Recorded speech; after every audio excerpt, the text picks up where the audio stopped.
everyone, it's Kristianne, a Thermomix USA consultant. Thanks for joining me today.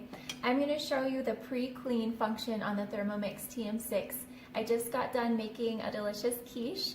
So I started with the crust, the cheese, and then the egg mixture, and my bowl is really dirty. It has all kinds of stuff in there.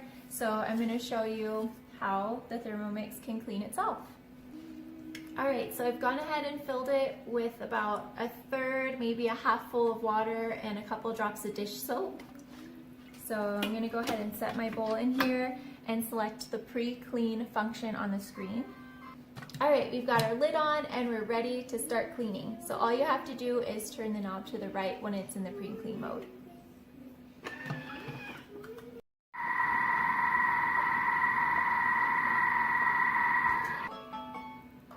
Okay, so it's all done.